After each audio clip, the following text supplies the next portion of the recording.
말씀은 요한계시록 1장 8절 말씀 같이 보도록 하겠습니다.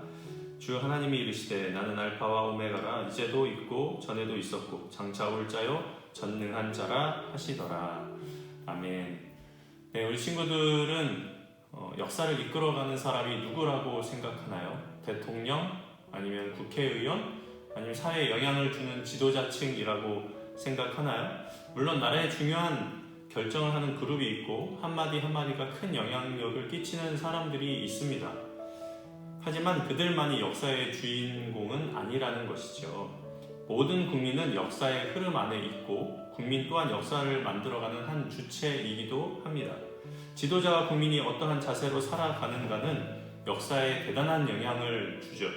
지도자가 아무리 잘해도 국민이 안 따라주거나 국민이 아무리 잘해도 지도자가 나라의 중요한 결정을 이상한 방향으로 한다면 역사의 흐름은 어떻게 될지 아무도 장담하지 못합니다.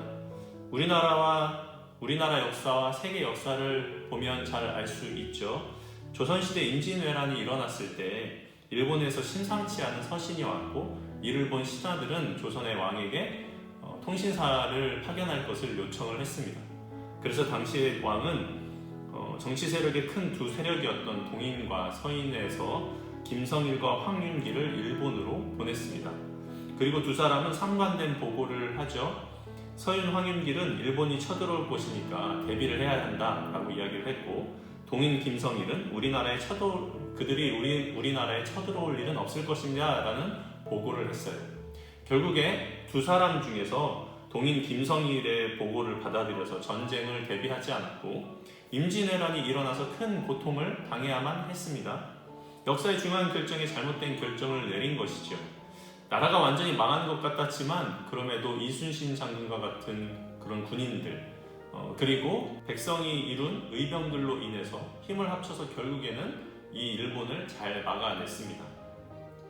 독립운동가이자 역사가인 단재 신채호 선생님은 역사를 잊은 민족에게 미래가 없다라고 이야기를 했습니다.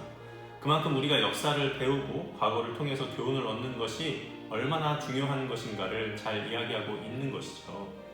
역사는 중요해요. 과거를 통해서 교훈을 얻고 미래를 대비하는 것이에요. 그리고 현재를 읽을 수 있는 통찰력을 가질 수가 있습니다. 오늘 본문은 역사의 주인공이 예수님이라고 말씀하고 있습니다. 8절 말씀에 나는 알파와 오메가라 이제도 있고 전에도 있었고 장차 올 자요 전능한 자라 말씀하십니다. 알파는 헬라어의 첫 글자, 첫 단어이고 그리고 오메가는 가장 마지막 글자입니다. 즉 하나님이 처음과 끝, 이 세상의 시작이자 끝이라는 것이죠. 이 세상을 주관하시는 분이라고 말씀하고 계시는 거예요. 왜 이런 말씀을 하시는 걸까요? 요한계시록은 요한이 당시 로마의 핍박 가운데 하나님으로부터 계시를 받아 기록한 말씀입니다. 여기에는 여러 가지 환상도 나오고 비유도 나오고 그리고 여러 가지 판타지와 같은 이미지들이 가득해요. 붉은 용이 나오고 천사가 나오고 전쟁과 심판과 천상계가 등장해요. 그리고 영화의 주제로도 가장 많이 쓰여지는 아마겟돈 전쟁과 같은 그런 이미지도 나오죠. 사람들은 요한계시록은 그래서 많은 오해의 소지가 있는 책으로 해석을 했어요. 우리가 알 수 없는 먼 미래의 것 그리고 지구의 종말을 이야기한다라고 생각했습니다. 물론 맞는 이야기도 있지만 요한계시록은 그것만을 이야기하지는 않습니다. 요한계시록이 쓰여진 당시는 로마의 황제 숭배로 인해서 교회는 많은 핍박을 받고 있었죠. 그들은 고통을 당하고 핍박을 당하면서 예수님이 약속하신 재림의 말씀을 붙들고 있었어요. 언제 끝날지 모르는 고통 속에서 하나님은 요한을 통해서 그들이 당하는 고통이 비록 힘들고 어렵지만 결국 이 모든 역사의 주인은 로마와 로마의 황제가 아니라 하나님이시고 하나님께서 약속하신 대로 예수 그리스도가 다시 오셔서 그들을 구원해 주실 것이라는 소망을 약속하고 계시는 거죠. 요한계시록에 나오는 수많은 환상과 용과 핍박과 성도들을 괴롭히는 것들은 당시를 살아가고 있는 그리스도인들이 받는 환난과 어려움을 뜻했어요. 그리고 그들을 핍박하는 자들은 결국에는 심판을 당할 것이고 결국 그 환난을 참고 믿음을 지킨 자는 하나님께서 영광을 허락해 주신다고 약속해 주시는 거죠. 우리는 지금 수많은 어려움과 그리고 고통 속에 처해 있습니다. 수많은 가치관의 대립, 우리의 정체성을 흔드는 세계관들, 그리고 코로나로 인해서 가해지는 은근한 종교적인 압박과 탄압들, 그리고 사람들의 독설, 어쩌면 우리는 요한계시록에서 말하고 있는 환난과 박해의 시대에 접어들고 있는지도 모르겠어요. 코로나로 인해서 교회 다닌다고 하면 사람들은 이상한 눈초리로 쳐다보고 우리의 신앙을 떳떳하게 말하기가 어려운 시대에 살고 있다는 것이죠. 우리는 교회의 역사와 이 세계의 역사에서 전환점을 맞는 중요한 시기에 살고 있습니다.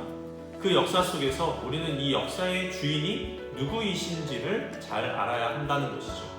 비록 교회가 사회로부터 지탄을 받고 그리스도인들이 떳떳하게 말하지 못하는, 자신을 그리스도인이라고 떳떳하게 말하지 못하는 시대에 살고 있지만, 그리스도인으로 주님께서 주신 삶을 믿음과 신앙으로 지켜낸다면 예수님께서는 그 모든 어려움 속에서도 우리를 지키시고 결국엔 주님과 같이 영광의 자리로 인도하실 것이다 라고 말씀을 통해서 약속해주고 계시는 거예요.